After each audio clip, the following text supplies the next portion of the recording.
welcome to the Erica Glessing Show. And I have a dear friend on with me today. She's someone I actually have reached out with for help when I've had issues with teenagers. She has a lot of gifts.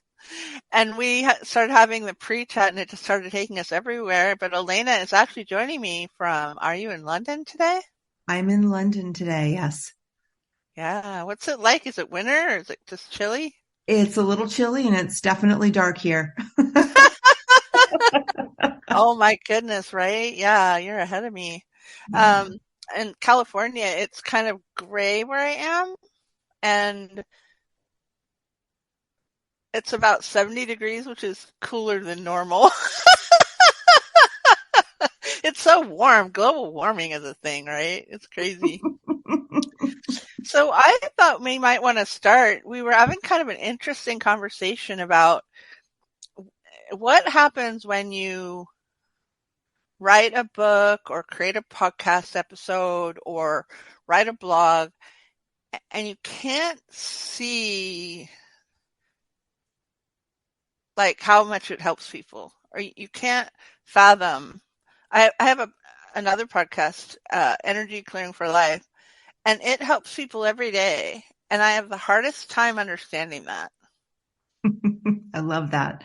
Yeah, I think the interesting conversation that kind of popped for us was you were speaking about being able to receive the gift that your creation is.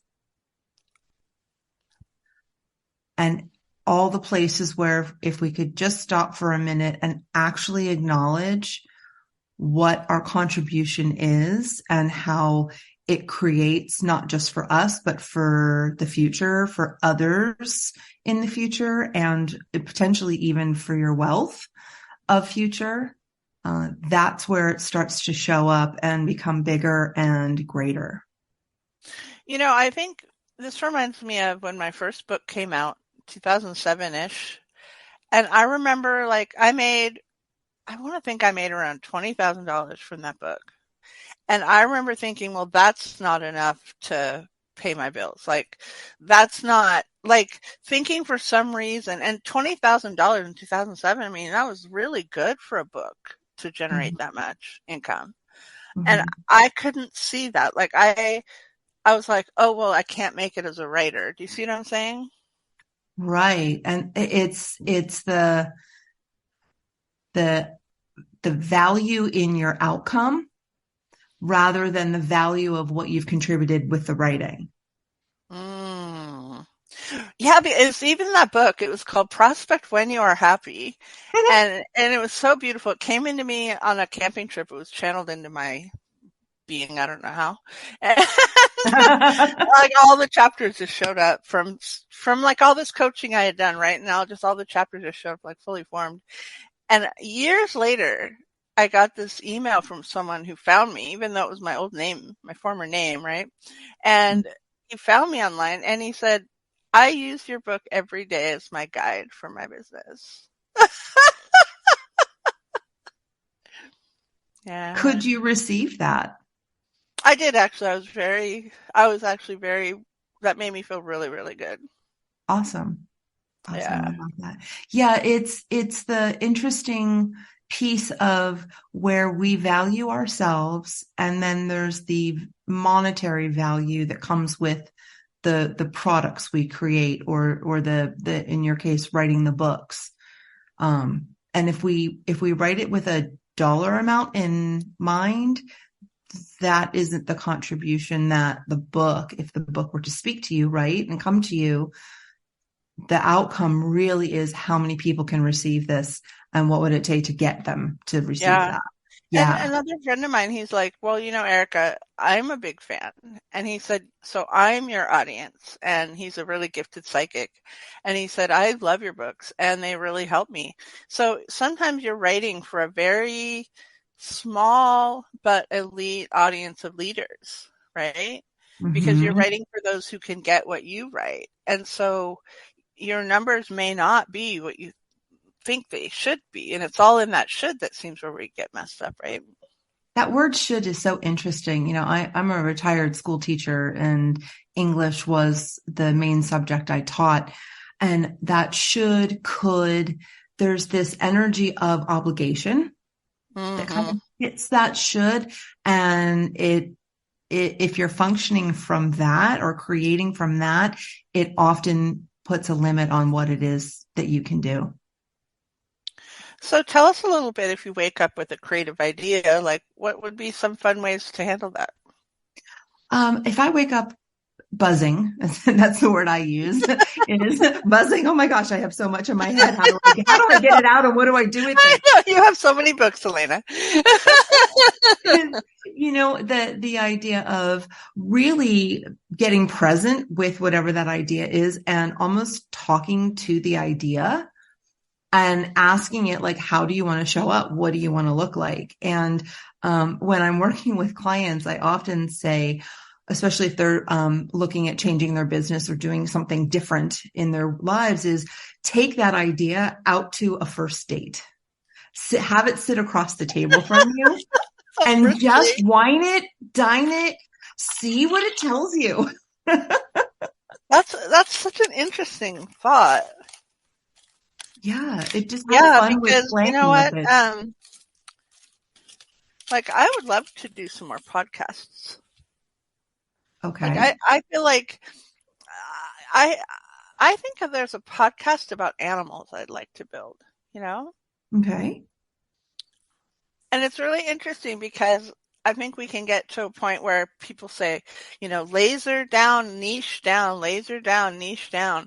But if your brain's not happy, it's not that good. I've encountered the same thing as a coach of you have to specify, are you a parent coach? Are you a teen coach? Are you a business coach? Are you an intuitive coach? And the answer is yes to all of it. I All of it. not niche. It depends on the day. It Yeah. depends on the hour of the day. Yeah. It's what shows Yeah. up and play with that. So that Um, animal podcast, if you're so present with your idea of what that looks like and what that sounds like, then it's not like you're doing the podcast. You're actually being and creating with the podcast. It's becoming something bigger than you. And that's that contribution we were talking about earlier. yeah. It makes sense, Alayna, that we'd get on a podcast interview and a new podcast would show up in my third eye. Like I'm not completely shocked.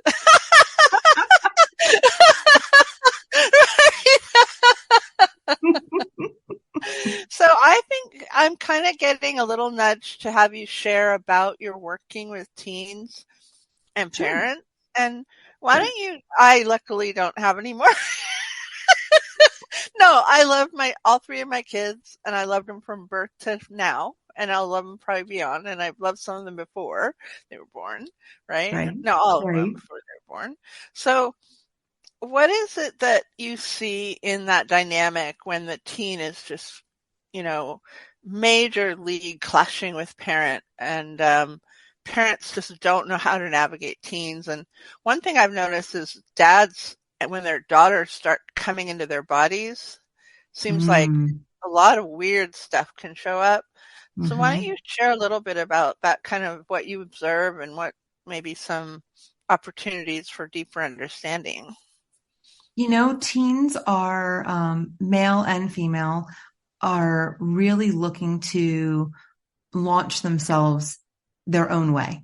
And by the time a child has gotten to the age of 12, a parent has really missed the opportunity to share their beliefs with their child. Their child has already created their own belief system at this point. And parents often have a difficult time letting go of their own personal experiences growing up and their expectations for what they'd like their child to do or what they believe their child should do. There's that should word again. And the interaction between the two is a clash. And my one question that I ask both when I work with a teen, I also require the parent to have at least one or two sessions with me. So I have a better understanding of both sides of the relationship. And the one question is, what is the visual you have And what is that age of the child that you see in front of you? And I asked the teen how old they think their parents see them at. There's often that time where they visualize this cute little 6-year-old or this quirky 9-year-old, and it kind of freezes in the parent's mind. So to your point on maybe dads becoming uncomfortable with a girl developing into a female body, they see their little girl as a little girl frozen in time, and it's very difficult to accept the changes. Yeah, definitely. And well, Yeah. and that made me think of me with my 20-year-old. Maddie's 20 now. Can you believe it? I I, know. Time flies. Um, and I notice sometimes, like if you say it like that, I think there's something about 16 that shows up for me. Like a time when she was really expansive Mhm. and not as hurt by some of the stuff that happened in college, you know? Right. And um, we want to cherish that favorite memory or that favorite visual. My son, who's in his late 20s at this point, I still see him as the 3-year-old who wore Buzz Lightyear slippers and a candy corn hat with no clothes on, informing me that 80% of your body loss heat comes from your extremities. So he was covered. I think he might have been 3, maybe 4. A And little brilliant scientist to be. and that's, even though he is a grown man now, I still see that child, that glimpse of that magical creature that he was at that age. Wow.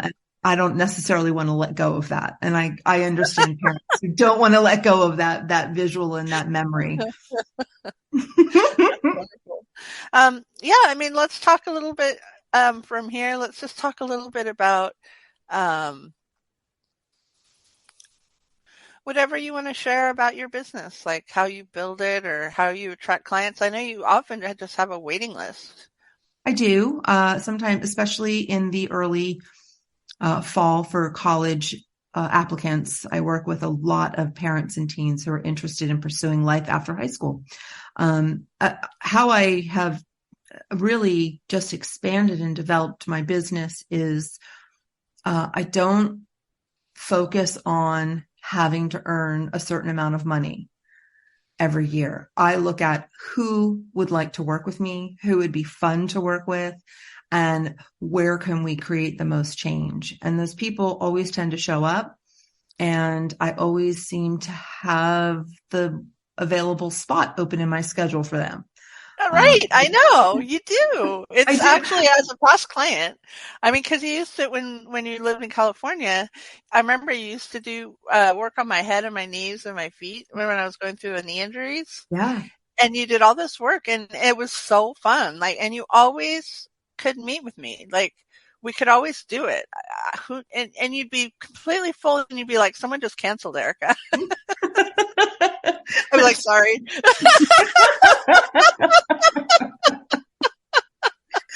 Right? And that's a great way to look at it too, is if you're running your own business and you're looking at meeting targets or goals and people are canceling on you, a lot of people look at the cancellation and go, "Oh man, oh, I'm going to lose the money on this. Oh, what do I do with that time?" As opposed to, "Oh, who wants to show up now that that spot's free?" Now that that's free. Well, yeah, that's Yeah. true. And then the person Yeah, always shows up. It's so fun. I love it. This is so good. Yeah. The next question I might have is, it seems like there's some effort for me that I'm feeling as a sensitive, and so I'm figuring my audience might feel it too. When like every newscast shows war, like the pervasiveness of the violence. I mean, and there's always like I worked in news, so I get it. They always show where the most fatalities are. Like that's what they do. That's their job as they see it. But I'm interested in like staying in peace myself. And so what tools can you recommend, or what can you recommend for someone who's like sensitive, who sees this, like all the killing going on, and what they can do around that That's a energetically? great question, Erica. Gosh, in particular, if you are a parent listening and your child or your teen is really aware of all of the death and the war and the feeling that it's the end of the world. It's a great question to just ask yourself, am I feeling this? Is this mine? Is this, I'm just picking it up from the news, from other people? There's a way to really just get present with your body. And the one tool I would recommend is really getting grounded and having gratitude. And yes, these things are going on in the world around us, but in this moment right now, what can you do for yourself and what can you be in a space of gratitude? It seems to be a little bit less heavy, like less end of the world destruction.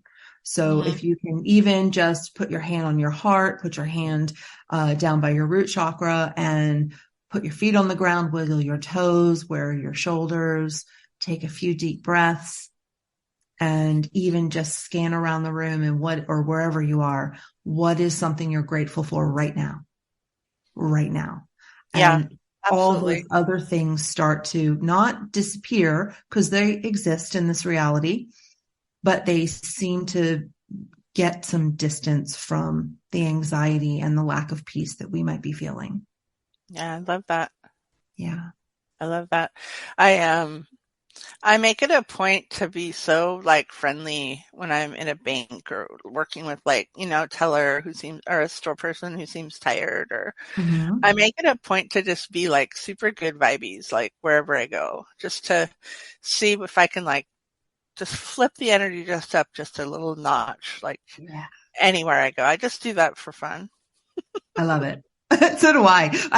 When I'm with people who know me, but they don't necessarily go out in public with me.